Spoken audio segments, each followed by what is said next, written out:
Ibinahagi na ni Bolbol ang estado ng kanyang laro sa PBA na tila mas nagiging mapanganib sa ibang kupunan kung magpapatuloy sa kanyang pananalasa. At ang ilan nating mga kababayan, sinabing wala na umano ang Barangay Ginebra, bunga ng nakitang pagkatalo sa mga kamay ng SMB. Tutukan po natin ang lahat ng yan. Pero bago yan, pakisubscribe, like and share na lang muna para pareho tayong updated. Base sa lumabas na pahayag, mas nagiging mapanganib si Bolbol matapos ang ilang bakbakan sa PBA. Ayon sa kanya ng makapanayam ng media, unti-unti na siyang nasasanay sa estilo ng laro sa Pilipinas. Narito ang kanyang pahayag. Tutukan natin si Bolbol sa report ni Olman Leyva ng Philstar. Nag-a-adjust na ako sa physicality ng laro at naisasali ko na ang aking mga kakampi dito. At sa tingin ko, yun yung naging dahilan ng huling dalawang panalo namin. Sa tingin ko, papunta na kami ron sa chemistry namin ng mga kakampi namin. Medyo nahirapan lang sa unang laro, pero matapos ang tatlong laro, nasasanay na ako sa kanila at nasasanay na rin silang makipaglaro sa akin. Alam niya, delikado na si Bolbol, lalo na kung tuluyan na niyang makabisado laro sa PBA. Sa ngayon pa lang kasi ramdam na agad ang impact niya, di ba? Paano pa kaya kung fully adjusted na siya dyan? Hindi lang kasi siya basta matangkad may skill set siya na parang guard. Kaya magdala ng bola, may tira sa labas, and of course may ability pang umatake papasok, di ba? Isipin mo yon yung taas ni Bolbol, may galaw siyang guard, ang hirap bantayan yan. Kapag binantayan mo siya sa labas, kaya kanyang lusutan Kapag binigyan mo ng space, kaya kanyang tirahan.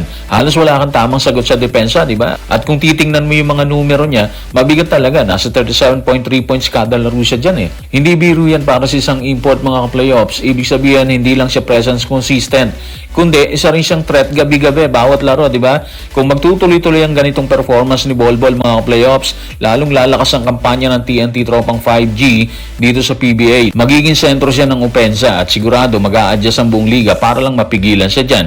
Pero habang hindi pa nila nahahanap ang tamang formula laban kay Bolbol, tuloy-tuloy ang pananalasa niyan. Ang malaking tanong ngayon mga ka-playoffs, hanggang saan ang ceiling ng TNT kung ganito si Bolbol gabi-gabi, di ba?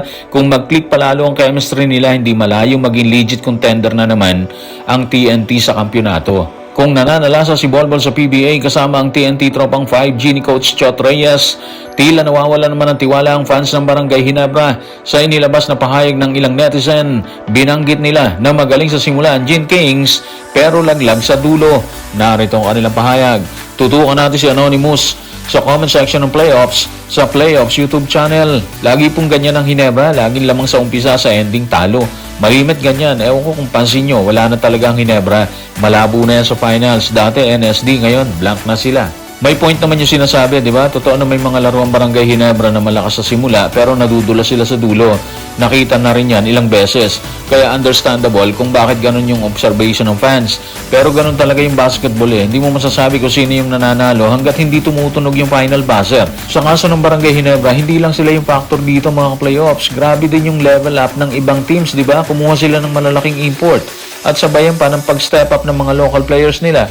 Ibig sabihin, kahit konting lapses lang sa dulo, napaparusahan kagad sila. Dagdag pa dyan, apektado rin ang Ginebra sa malimit na balasahan ng roster, aminin natin yan. Yung mga trade na akala ng pamunuan, madaling mag-adjust, madaling i-adjust, hindi pala ganun kasimple, di ba? May mga players na nasanay na sa dating sistema at sa mga dati nilang kasama. Tapos bigla wala na sila dyan. Yung chemistry na nabuo dati, nawawala na. Tapos yung mga kapalit pa, may mga pagkakataon na nai-injure sila. Kaya lalo pang nahihirapang makabuo ng solid na samahan sa loob ng court. Kaya kahit maganda ang simula nila sa mga laro, minsan kulang pa rin talaga sa dulo. Lalo na kung hindi pa buo yung chemistry at mas sharp ang mga kalaban nila doon. Pero yung never say die, yung never say die attitude nila, nandun pa rin yan, hindi nawawala yan sa Ginebra. Ang problema lang, mas magagaling na rin talaga mga kalaban ngayon. Kaya ang ending, kahit nananalasa sila sa umpisa, nagiging dikdikan sa dulo at minsan, doon sila nabibigo. So guys, maraming salamat.